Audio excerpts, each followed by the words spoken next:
প্রতি 1999 জন লোক জাহান্নামে যাবে, আর একজনের বসার জায়গা হলো 250 মাইল।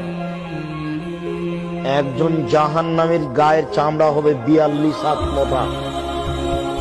একজন জাহান্নামীর ডান কাঁধ থেকে বাম কাঁধের ব্যবধান হলো একটা দ্রুতগামী ঘোড়া 3 দিন 3 রাতের পর। একজন জাহান্নামীর উরু রান হবে বাইজা পাহাড়ের সমান মোটা। বাইজা পাহাড় হলো 39 কিলোমিটার লম্বা। একজন জাহান্নামীর দাঁত হবে ওহুদ পাহাড়ের সমান। ওহুদ পাহাড় হলো 4 কিলোমিটার প্রশস্ত আর 8 কিলোমিটার লম্বা। একজন জাহান্নামীর দাঁত হবে ওহুদ পাহাড়ের সমান। একজন জাহান্নামীর বসার জায়গা হবে 250 মাইল মক্কা থেকে মদিনা। একজন জাহান্নামীর উরু রান হবে বাইজা পাহাড়ের সমান। একজন জাহান্নামীর গায়ের চামড়া হবে 42 হাত মোটা। এর পরেও সমস্ত মানুষ, শুধু জাহান্নামী কেন, সারা পৃথিবীর মানুষ, যত জীবজন্তু আছে, জিন মানুষ আছে, সব যদি একসাথে জাহান্নামে ঢোকে তো দরজা দিয়ে ঢুকতে কোনো সমস্যা হবে না।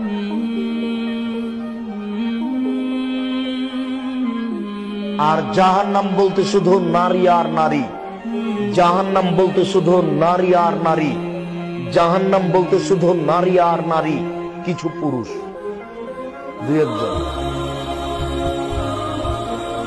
আপনার মেয়ে হাজার হাজার মানুষকে পাপী করছে, নগ্ন হয়ে চলে, আপনার মেয়ে জান্নাতে যাবে এটা আপনি কি করে বুঝলেন? আর আপনি জান্নাতে যাবেন এটা আপনি কি করে বুঝলেন? আপনার মেয়েকে যদি 10,000 মানুষ দেখে থাকে নগ্ন অবস্থায়, 10,000 মানুষের যত পাপ করেছে আপনার মেয়ে একাই তত করেছে। 10,000 মানুষের যত পাপ করেছে আপনি একাই তত পাপ করেছেন। এক পাপ 3 ভাগে বিভক্ত। 10,000 মানুষ, আপনি আর আপনার মেয়ে, এই 3 জন। এবার 3 জনে 3 10 হলো 30। আপনার মেয়েকে যদি 10,000 মানুষ নগ্ন অবস্থায় দেখে থাকে তাহলে 10,000 মানুষ পাপী। 10,000 মানুষ যত পাপ করেছে আপনার মেয়ে একাই তত করেছে।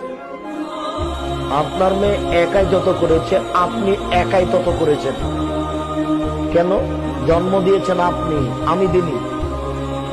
জন্ম দিয়েছেন আপনি, জবাব দিব আমি, এটা আপনি কি করে বুঝলেন?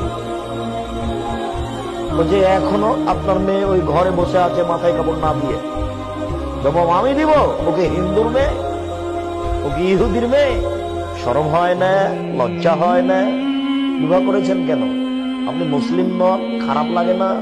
লজ্জা থাকা উচিত। লজ্জা কি বেঁচে খেয়েছেন? মেয়ে নগ্ন হয়ে চলে কেন? আপনি মুসলমান নন, লজ্জা লাগে না, খারাপ লাগে না? লজ্জা কি বেঁচে খেয়েছেন? আবু হুরায়রা রাদিয়াল্লাহু তাআলা আনহু বলেন, রাসূল সাল্লাল্লাহু আলাইহি ওয়াসাল্লাম বলেছেন, আল হায়া ওয়াল ঈমান কারনাউ জামিয়া, লজ্জা এবং ঈমান দুটো একসাথে জমা ধরে আছে। আচ্ছা, ওই ছেলেটা ও উঠে যাচ্ছে, আপনি খেয়াল করছেন না কেন? ও তো কথা বুঝতে পারে না। আর যার সামনে দিয়ে যাবে ও তো কথা ধরতে পারবে না। আমি তো আর আপনাকে কোনো কাহিনী শোনাতে আসিনি, আপনি ওইটা মনে করবেন না। পাথরের মতো বসে থাকতে হবে, প্রত্যেকটা কথাকে মনে করতে হবে 1 কোটি টাকা মূল্য। ওই যে দোকানে এখনো বসে আছে, আপনি জানো ওখানে বসে থাকেন, এখানে এসেছেন কেন? ওই যে দোকানে বসে আছে চা খাচ্ছে, জবাব আমি দিব। ওর বাপ ওকে জন্ম দিয়েছে, ওর বাপ জবাব দিল, আমি দিব কেন? ও জানে না যে